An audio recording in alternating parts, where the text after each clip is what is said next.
What's up, YouTube? We on day 13 of 90 with our 520 push-ups. We at the gym right now, late night, so I'm in my office with it. We're gonna start our podcast, and we're gonna get straight into work.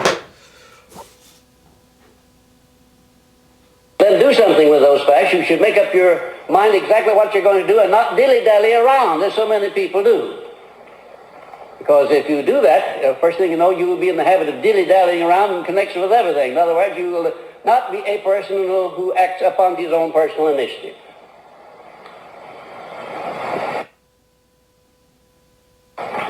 And number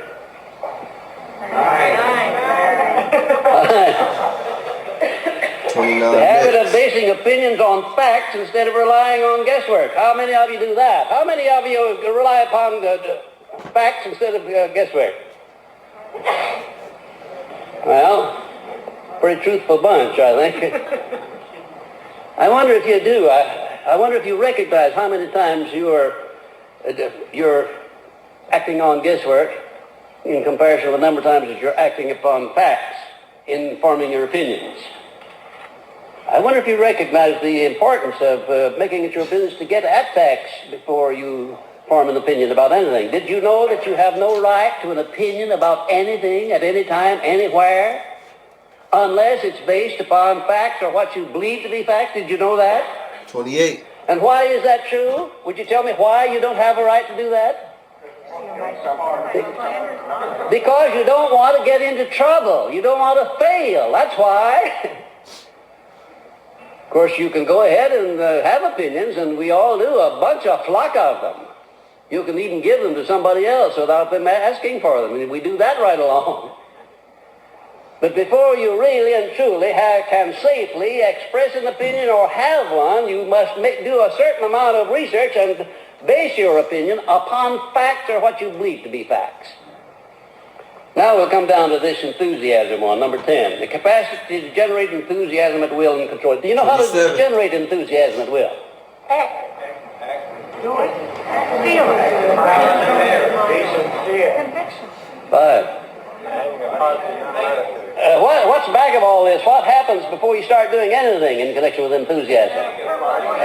Yes, you have to feel it, don't you? You have to feel the emotion you have to be quickened, and your mind has to be alerted with some definite objective or purpose or motive. And then you do something about that motive. You do it with words, with the expression of your face, or by some other form of action. That word action is inseparable from the word enthusiasm. You can't separate the two. 26. Now, there are two kinds of enthusiasm. There's passive enthusiasm, enthusiasm which you feel, but you give no expression of it whatsoever. And there are times when you need that kind, believe you me. Because if you don't have that kind, you disclose to other people what goes on in your mind at times when you don't want that to happen.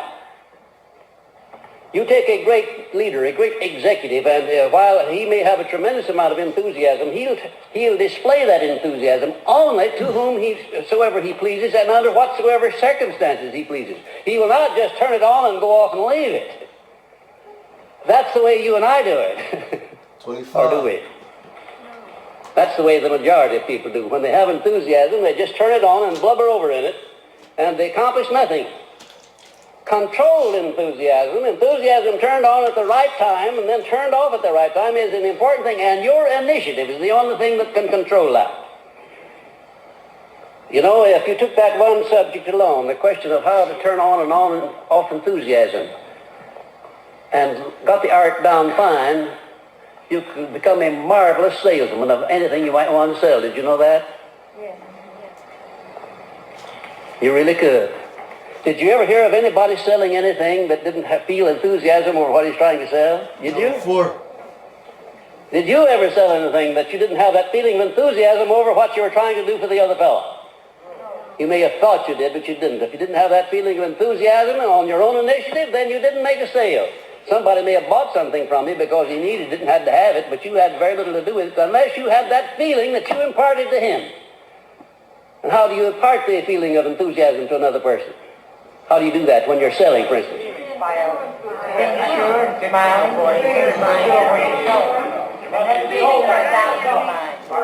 Fine. Must be sold on it yourself. That's a very good way of putting it. In other words, it starts inside of your own emotional makeup. You must feel that way. 23. And if you open your mouth to speak, you must speak with enthusiasm. You must put some enthusiasm into your the expression of your face. Put on a smile, a good broad one. Because nobody speaks with enthusiasm with a frown on his face. The two just don't go together, do they? No, they don't. So there are a lot of things that you must learn about this business of expressing enthusiasm if you're going to make the most of it, and all of them involve your personal initiative. You've got to do it. Nobody can do it for you. 22. I can't tell you how to be enthusiastic. I can tell you what are the component parts of enthusiasm and how to express it, but after all, the job of actually expressing it is up to you. Let's pass on down to number 12, tolerance. Do you know what tolerance is? What is it? Open mind on what? How many of you are open-minded on everything? Come on.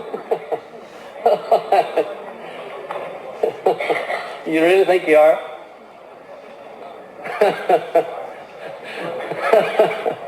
21. I'd hate to tell you how far off you are on that one. Because you're friends of mine, and I want to keep you that way. Open-minded on all subjects, I'll admit that I'm not.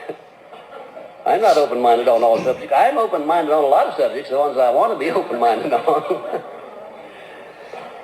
But we shouldn't. We shouldn't have any attitude toward anybody under any circumstances unless it's based upon something to justify that attitude, or what we believe to justify it, at least. Do you have any idea how much value do you deprive yourselves of all the way through life just because you close your mind against somebody you don't like, whether that person might be the most beneficial person in the world to you if you only had an open mind toward him? Did you know that one of the costliest things in an industrial or a business organization is the closed minds of the people that work there? Did you know that? If you don't know that, I want you to find it out. It's the most costly thing in any business organization or in any industry is the closed minds of the people who work there, closed toward one another, closed toward opportunities, closed toward the people they serve, and closed toward themselves. 19. When you speak of intolerance, you often think of somebody who doesn't like the other fellow because of his religion or his politics. Well, that doesn't scratch the surface of the real meaning of this subject of intolerance.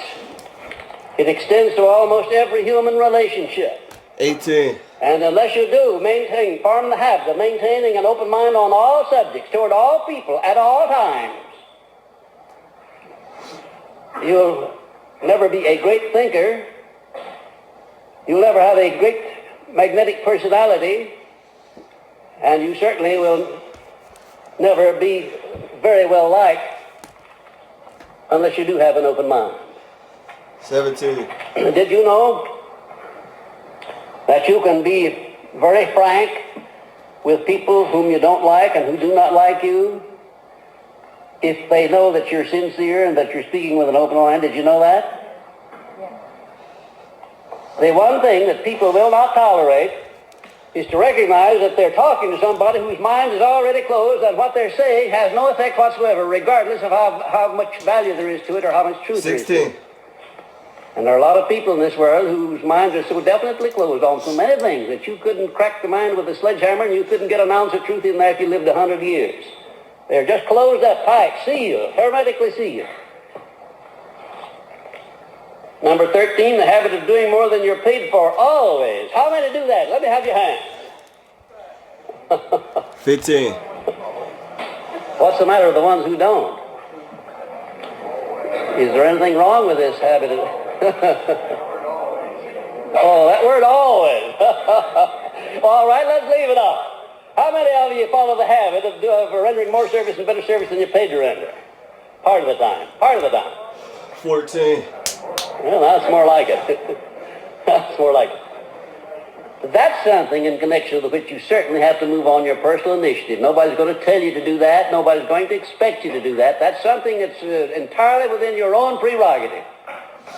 But incidentally, it's probably one of the most important and one of the most profitable sources through which you can exercise your own personal initiative. 13. If I had to pick out the time and the place and the circumstance under which you could make use of your personal initiative most beneficially, undoubtedly, it would be in connection with your following the habit of rendering more service and better service than your paid renderer, because you don't have to ask anybody for the privilege of doing that.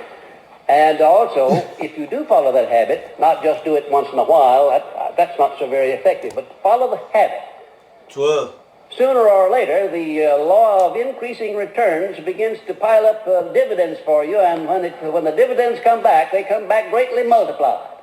I want to tell you that when you start living by this principle of going the extra mile, you can expect unusual things to happen to you, and they'll all be pleasant, every one of them. 11. And number 14, tactfulness and a keen sense of diplomacy. How many of you have tactfulness and a keen sense of diplomacy? Let me see your hands on that one. Well, that's pretty good. That is pretty good. Well, now let's, maybe that definition is a little too broad. How many of you are tactful in your conversations with people, just ordinary conversations? Tactful. 10. Well, that's pretty good. What do you think about this business of being tactful? Is it worth the time it takes to be tactful, do you think? Yes. You think it is? Why? Never heard anything about it on somebody else. Alright. 100 reps left. That's right. Now you're getting at it. You get the cooperation of 4 sets, others more 25. easily if you're tactful. You come in and tell me that I've got to do something, and I say, well, maybe now just a minute. Just a minute. Maybe I do have to do something. But if you put it to me that way, I'm going to set up some resistance right away. But if you come in and say to me, I would very greatly appreciate it if you would do something, but you knew in the first place that you had a right to demand of me, but you didn't put it that way. One of the most impressive things that I learned from Andrew Carnegie at the very beginning of my association with him was that he never commanded anybody to do anything. Never. 3 sets left. No matter who the man was that he requested to do something, he never commanded him. He always asked him if he would do a certain thing. Would you please do a certain thing, or will you do the other thing? And it's surprising the amount of loyalty that Mr. Carnegie had from his men. They'd go out of their way for him any time of the day or night because of his tactfulness in dealing with them. And when it was necessary for him to discipline one of them, he usually invited him out to the house and gave him a nice steak dinner. Alright, man. 50 reps left on the table. I always tell you, you can do 5 sets of 10. You feeling not too good, feeling straight, 50 straight, you feel me? You stick it to the routine like me, 2 sets, 25. Let's knock this shit out. Wrap up day 13.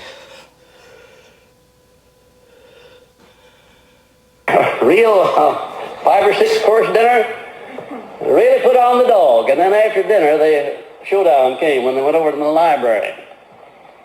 And he started asking questions.